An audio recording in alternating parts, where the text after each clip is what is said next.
Good afternoon, everybody, and thank you for being here. We're excited to introduce the new leader of the Bison basketball program today.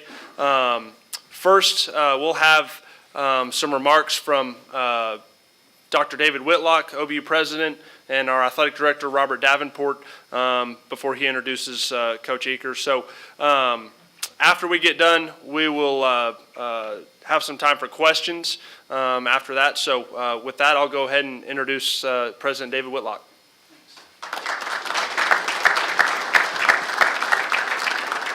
Welcome to OBU. These are great days on Bison Hill, and this is a big day because we're drawing a line straight back to the 1966 glory years and glory basketball team with the announcement of the new head basketball coach at OBU. And to do that, it's my pleasure to introduce our athletic director and want to say well done on a fast and efficient search for the next head basketball coach. My pleasure to introduce our athletic director, Robert Davenport. Yeah. Thank you. I really appreciate the crowd. This is a great crowd. I see all kinds of eras, so to speak, of Bison basketball from, like as we discussed, the 60s all the way through, even our current guys, but even some guys that I was fortunate enough to sit on the bench while they were playing. And so we're grateful you're here. This is like both guys said before me, this is an exciting time. When it came time to, Coach Wolders did a great job getting us through the transition to Division II, and that's a challenge. Most of you, I can say, most of you have never done that. And going through that is a challenge both administratively and as well as coaching-wise because of the lack of opportunity to play for championships, and so you just get beat up recruiting. And Quinn did a great job getting us through that. Felt like that it was important that he spend some time coaching his 6th, 8th grader when he gets into high school, and I can't say that I blame him. But it was a tough decision that he had to make, and Quinn's a good friend of mine. It was the third time I'd hired him, and hated to see him go, but we feel like that it was the right decision for him. So having said that, when this opportunity presented itself, I made one phone call, and I knew what I wanted to do before that because I've known Jason a long time and watched his career, knew the guys that he worked for, stayed in touch, and there was no question.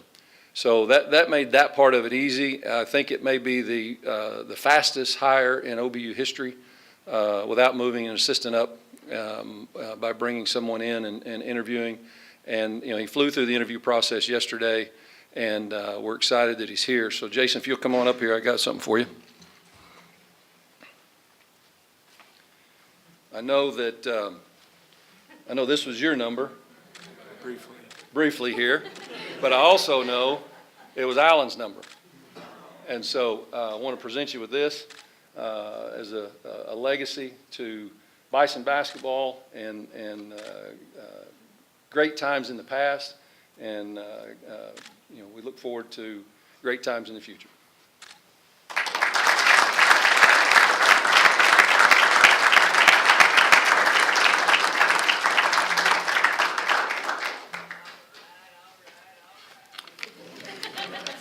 Well, I don't know if you guys heard me say this, but my dad wore this uniform and had an unbelievable career here and was here for 4 years and had a storybook career, played in 3 national championship games, left here as a leading scorer, left here as one of those people that OBU has produced over the years. I did not. I looked back in the lobby. They had a history of OBU basketball, and I looked at the year that I was here. I was here for 1 season as a freshman, and I looked at my stats, and I told Coach Dav, I said, I'm going to make sure to not tell our players my stats, but reiterate how well my dad did. So anyways, it's a very neat day for not only me, but my family, my boss.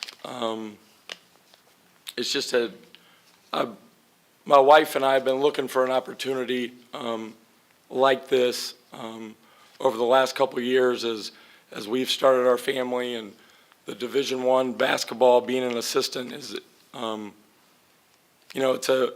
it's a great profession to be in, but it's a bad business.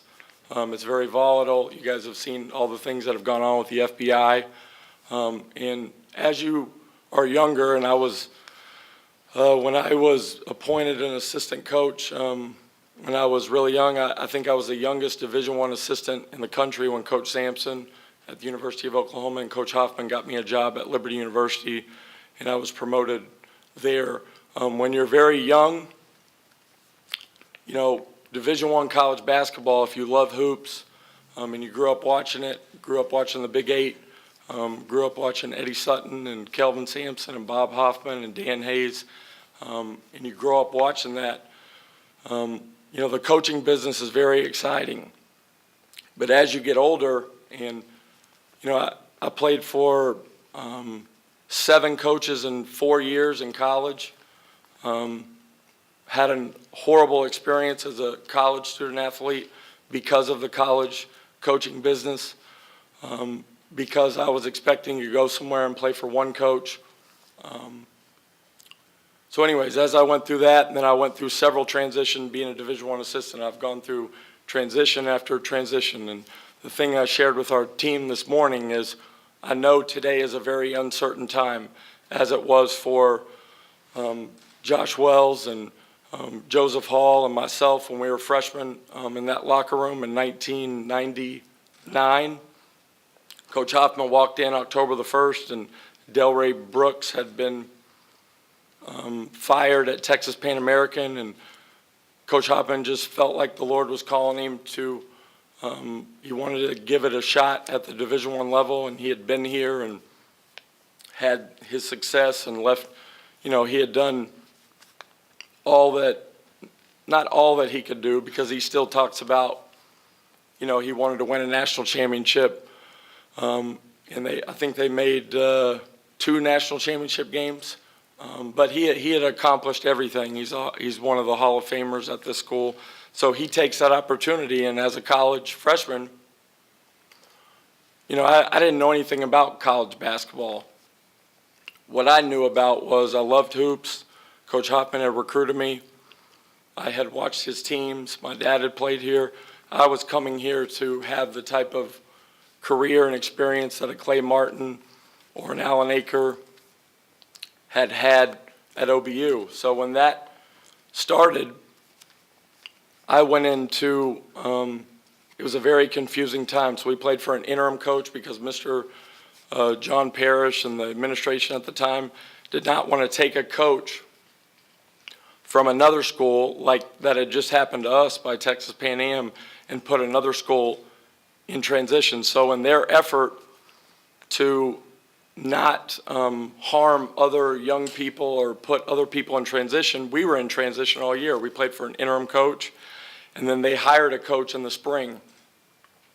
So I was the worst player on our team. Coach Hoffman had our roster loaded. We were preseason number 1 in the country. It was very humbling because coming from Altus, I thought I was pretty good until I showed up here. We had Division I transfers, and people like Clay Martin and Quinn Wooldridge had just graduated. So I figured out real quick when I would call home to my dad, I was like,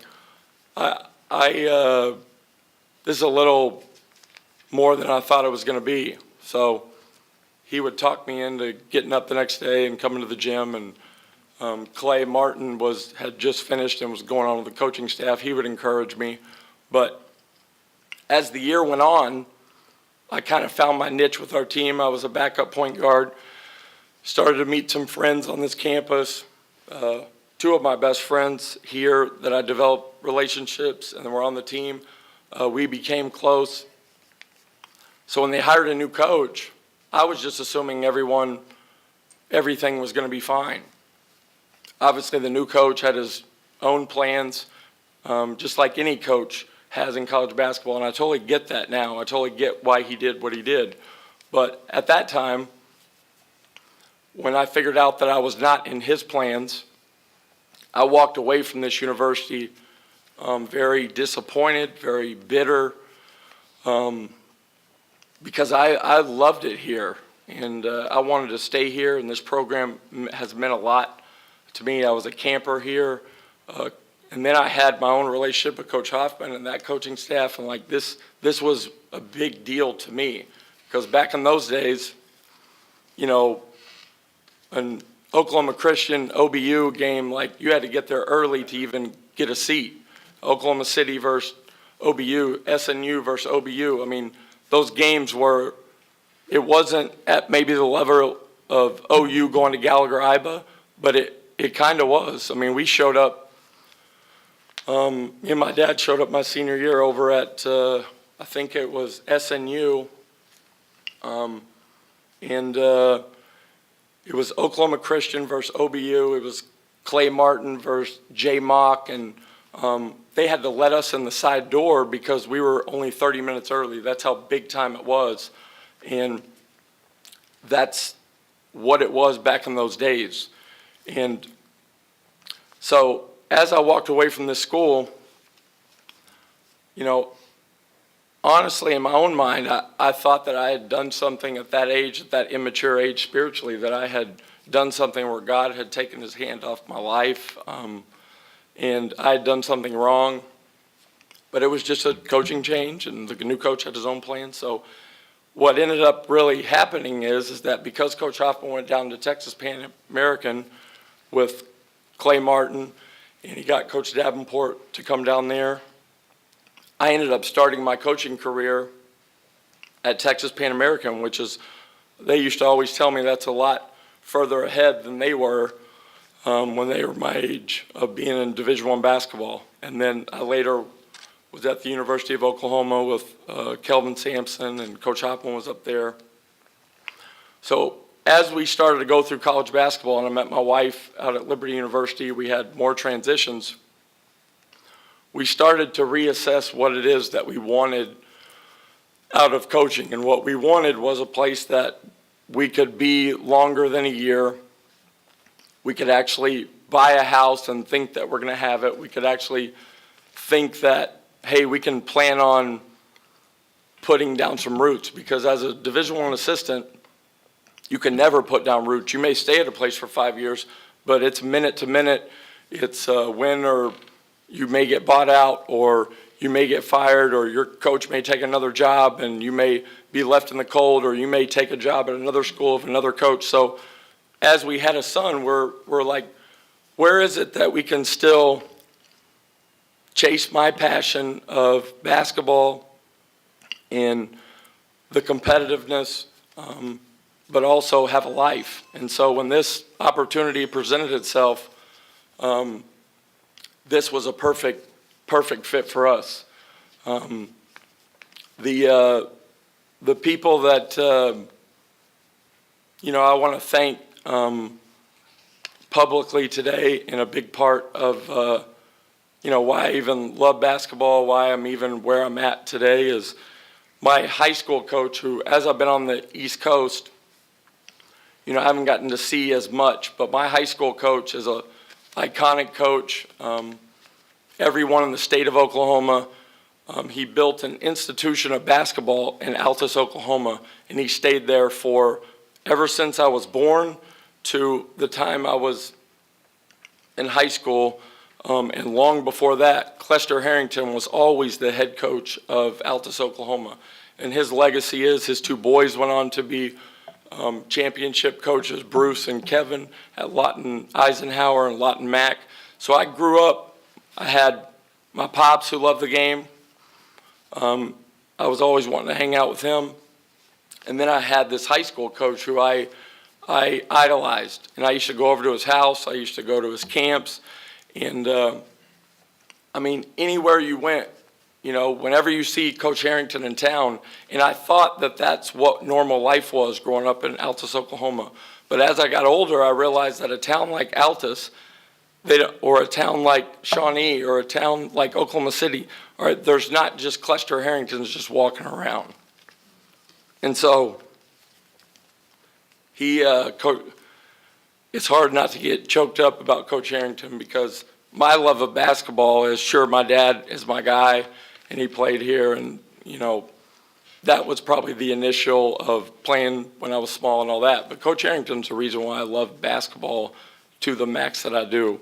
So from playing for him and the influence that he had, I mean, I see Mr. Trammell's here. Mr. Trammell, actually, from the day of Oklahoma, and he came down to Altus, Oklahoma. And like I said, at that time, I thought it was normal.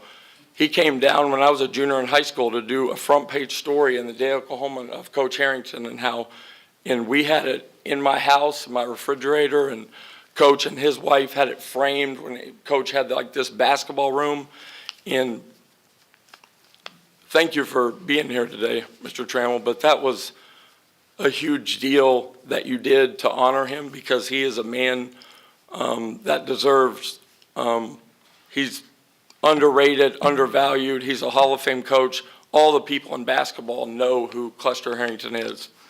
The other few people that I want to thank is Bob Hoffman is the reason why, and I've reminded him and his wife Kelly this for years and years. He's the reason why I went through all that pain in college and I was upset. And I always remind him that. Joseph Hall, who's in the back, he always reminds him too that he put us in such turmoil, but he's also the reason why that I'm here today. So he's the reason why my career has finished the way that it is, and my stop is here, and I appreciate him, and he obviously, what he did here speaks for itself. Kelvin Sampson, who I spoke with this morning, he called me and gave me his pointers as to what I needed to be thinking about. He's always been in my corner. He's always been a man in my life that whenever things have been down in my life, he's always a guy that calls. And the thing that a lot of people in this state, everyone in this state knows, Kelvin Sampson's a great coach. He proved it. He's proved it all the years that he's been in coaching. But the thing that people don't know as much about publicly is all the things that he's done for people like me that don't get talked about publicly, because all the things that we want to talk about in the media are the score of the game or who won against OU or OSU. But for the times of my life when I needed an encouragement, when I needed someone in my corner, he's definitely that person. And then Richie McKay, who's formerly was at the University of New Mexico and Colorado State.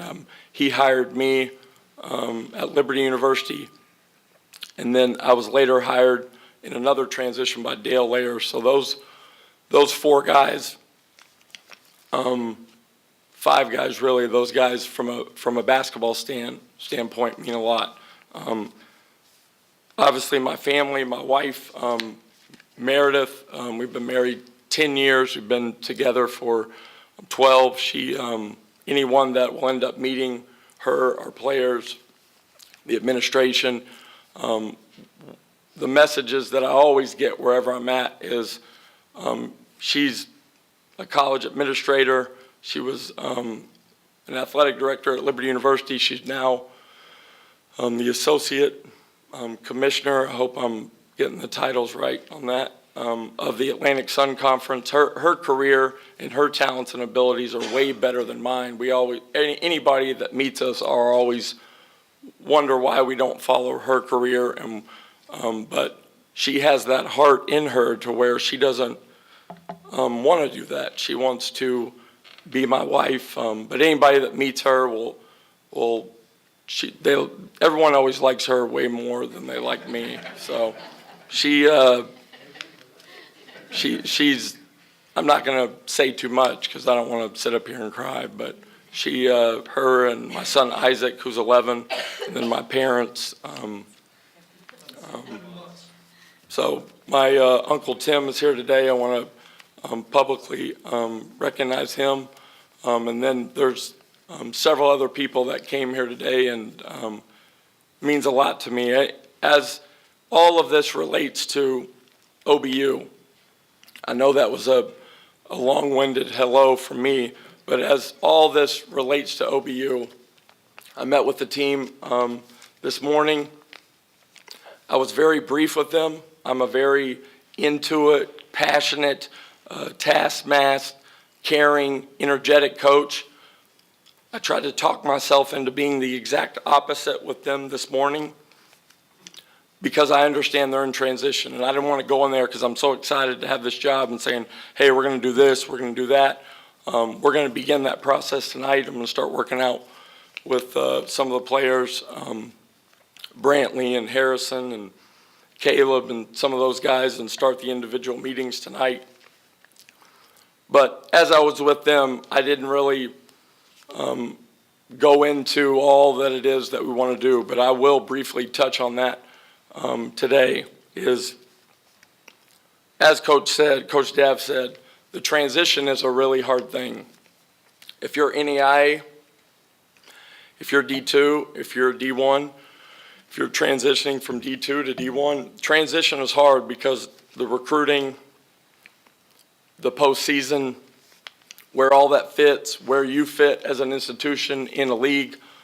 So that part of the process has been done, and I've had a chance to watch several of the games because I haven't slept really for the last 3 days, so I get bored at night after Meredith goes to bed, so I've watched some of the games.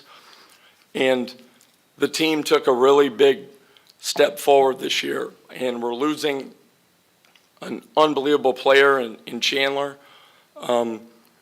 I was really hoping, as I was clicking on the website, I was like watching, and I was really liking him on the video screen. And so I clicked on the thing, and I was really hoping it was going to pop up that he was a junior. And I was like, please be a junior, please be a junior.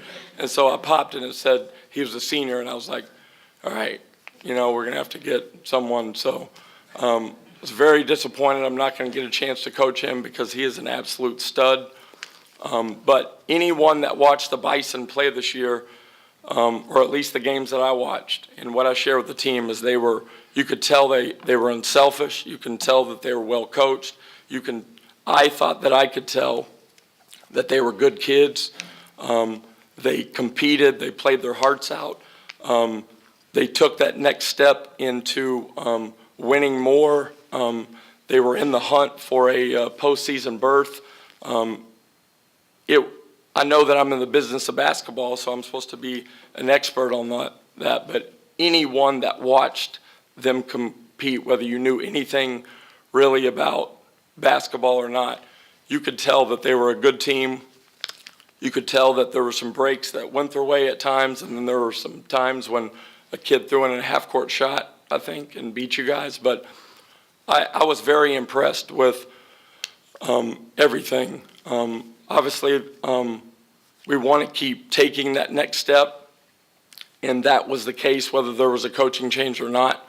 The recruiting piece is what I've been doing for the last 15 or so years, and the whole thing about being at a Mercer or being at a Liberty is, which applies here, and what I shared with President Whitlock is we're going to want to be greedy here, all right? We want great kids, but we want to win. We want to be excellent, but we don't want to sacrifice character. So how can we be all about ball and all about Christ because we're OBU? And there's certain people in our industry that if they were to take this job, they would say, hey, we got to slide around that. Hey, you only have to go to chapel here. Or maybe this is when you can, live off campus or do this, do that. And we've gone through the gamut of all of that with 4 and 5 different bosses at these different schools of trying to build a Christian program. And the best approach that we found is that not only is that not a negative, but that's what gives us our niche in recruiting, because we are OBU. We are not just some run-of-the-mill diploma school that you go get a master's degree or you go get a quick degree. This is a place that you can play at the Division II level. We're going to compete for championships in conference races and postseason bursts, and you can grow in your relationship with the Lord, and you can get a good education. And so I've been at institutions like that, and it shrinks your pool of who you can recruit. But what's great about recruiting at these type of institutions, and what will be great with now carrying the banner of Everywhere I Go with the Bison is that you have a niche that is drawn to you for those specific things. So we're not going to apologize for who we are. We're going to find that pool, and then we're going to scrap to add to our team because it's a very competitive pool. It's a smaller pool, but there are some families out there that are looking for a place like Liberty University, a place like Mercer under Bob Hoffman, a place like OBU, like what Alan Aker was looking for, or Clay Martin was looking for, or Josh Wells, or Joseph Hall, or Jason Eaker. There's people out there that you can find, and you can have it all at this place. You can have a great culture, you can grow in Christ, and you can compete. And so we're going to be at that point where the program's at, where we need to get our swagger back from the standpoint of OBU. Those young people don't realize that OBU has had periods where they were feared when they walked in the game, and they were feared and they were respected for, like Clay Martin is a nasty, nasty competitor, but he steps off the court, he is the classiest guy, and he'll chat you up, and he'll be nice, and he'll talk to you, but you stick him on that court, and he is a nasty, nasty competitor.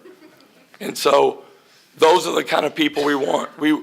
We want to be OBU, but the Clay Martins of the world, the Alan Akers of the world, those people can compete and get done what it is that we want to get done. So we're not here to, it says in the scripture, to boast about tomorrow or boast about what we are going to do, or by a set of goals or what we're going to do nationally. But I do know what's in my heart, and I do know what's been done here before, and I do know what my wife and I think is capable at a place like this.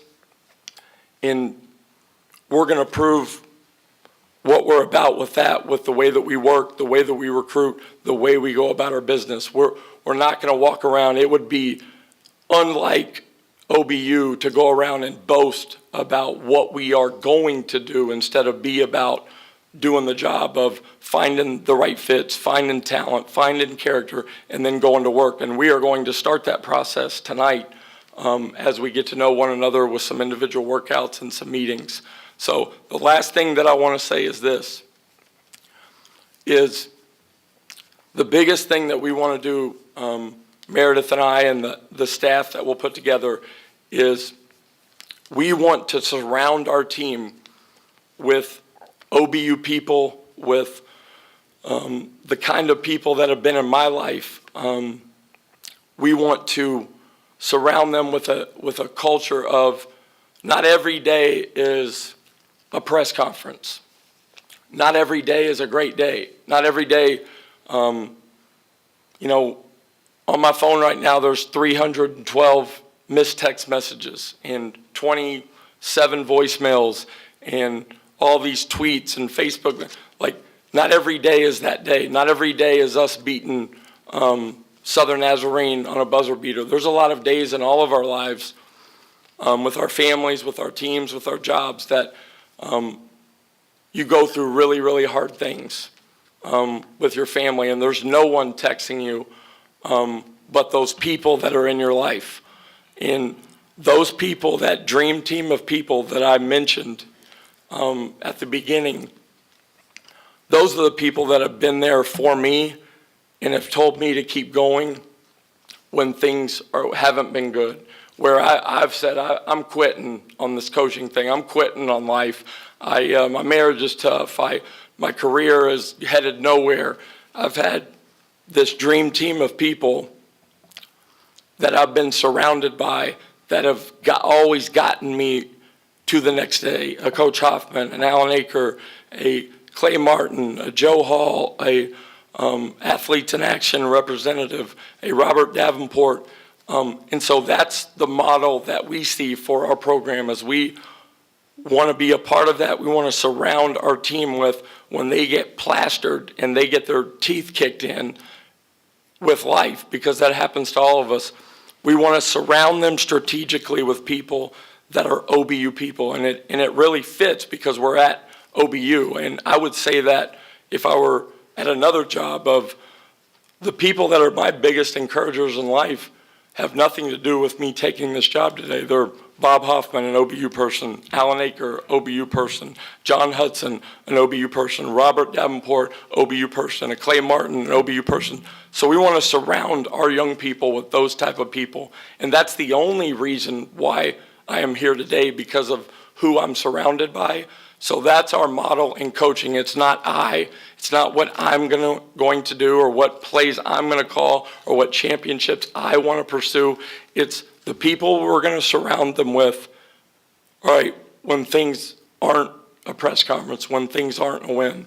And you can just tell by who's in the room that there's plenty of people willing to surround these people on top of who we're able to gather, because the one skill set, or one of the few skill sets that I have, is that I can identify a talented, high quality, bought into us person. I'm really good at that part of life.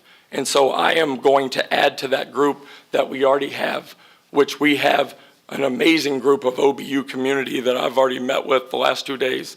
So we're going to surround them with people, and then we're going to go to work, and then we're going to find more people to add to that. And OBU is going to get their swagger back. So then when we walk into the gym, OBU is here, and that we expect to win instead of hoping or thinking that we can win. And the team is in the process, whether I'm here today or not.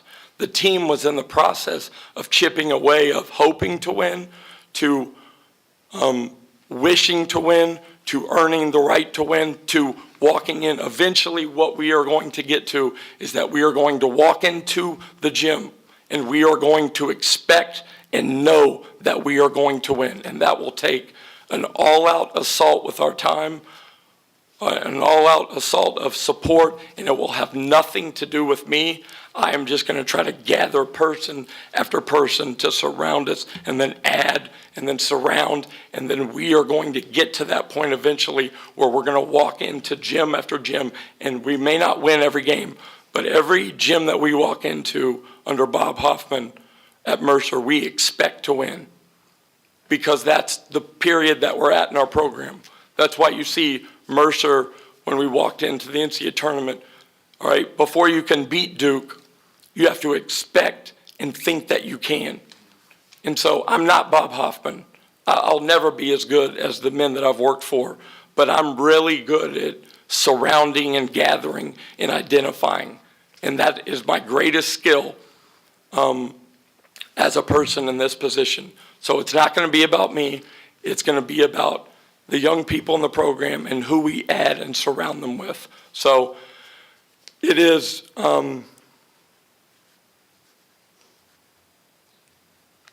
it's such an honor to be here and to be the coach here, and for this day to come to fruition after I walked away from this school so disappointed, thinking that God didn't have a plan for my life.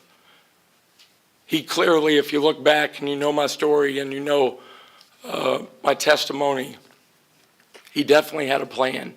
And part of that plan was for me to be here. And this day will never be remembered.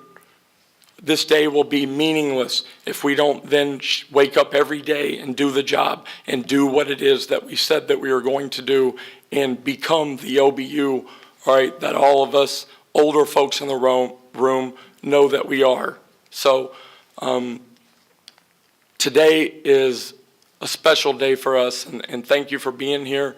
And Coach Dav and President Whitlock, I will never go a day without knowing that you believed in me to be here, and that means an awful lot, and I'll never forget today.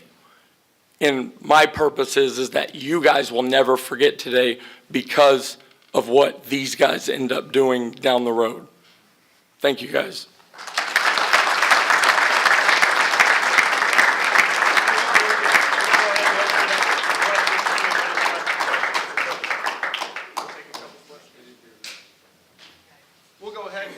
We'll go ahead and open it up for a couple quick questions. If anybody's got questions for Coach, feel free to go ahead and ask. Jason, how much did you keep your eye on OBU these last 15 years since you got out of school? Well, when I had initially left, I was very purposeful into trying to never think about it again. And then when Robert Davenport became the athletic director here, because of our friendship and because of just what kind of friendship that we had, I began to barely begin to root for OBU a little bit from that point. And then he got to my dad and we began to follow it. And then it piqued our interest when they went Division II. But when the date when Robert Davenport was appointed the athletic director here, we began to pay attention to it. It wasn't necessarily something that I saw myself being the coach here, but, we began to follow it and root for it again at that point.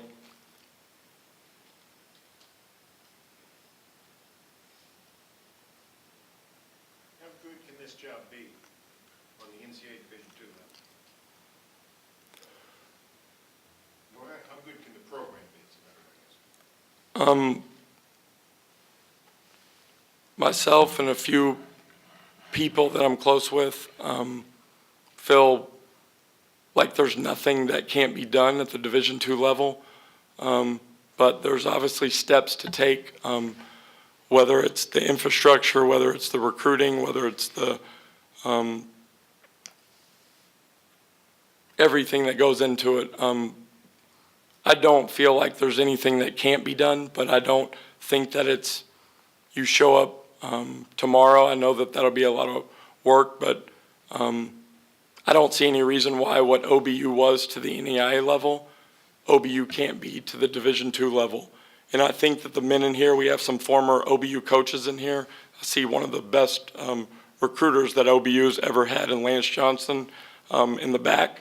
I think the Bob Banfields and the Bob Hoffmans and the Robert Davenports, I think the old people that have been involved, I think everyone thinks that OBU can be to Division II what it was in the NEIA, and we competed till the final buzzer in the NEIA. Coach, if you could pick out one thing in your past years as an assistant you learned from the great head coaches to bring to OBU, what would that be? The biggest thing that the best coaches, and I've worked for a few of them, and Bob Hoffman and Kelvin Sampson, is that the competitiveness that they bring every day, the confidence that they have as the leader. There's no one more confident on this planet than those two individuals. The competence that they have, and then their ability to confront in a positive, negative way those 4 C's of the competitiveness, the way that one of the biggest things that I learned from Coach Sampson is, and he reiterated again this morning, is that there's no one that needs to be more competitive than the head coach. And what he shared with my wife and I this morning is he said, man, Jay, you make sure that you walk in every single day like a gunslinger and that there's no one in this universe that's more competitive than you. And he was like, you have to set the tone with that. And then he said, but you have to back that up with competence. And then you have to back that up with confronting people along the way of getting people in line. So I would say the biggest thing that I've learned is the care and the competitiveness. And that's been demonstrated in Bob and Kelvin's careers. And any gym they walk into, they certainly are the most competitive and confident men in that room. And I will not have any problem with those. I'm a very competitive person, and I care a lot. And so I'll be able to transfer that over in my own personality. But that's the biggest thing that I've learned. And the biggest thing that they've told me redundantly is to do all of that, but to not try to be them, to be myself. and I'll definitely be myself. Any other questions for Coach? All right, we're gonna take some pictures up here. Everybody's welcome to hang out for a little bit. We've got refreshments. Help yourself, and we'll take some pictures, and then we'll have a chance to mingle and visit with Coach after that. So again, thank you all for being here.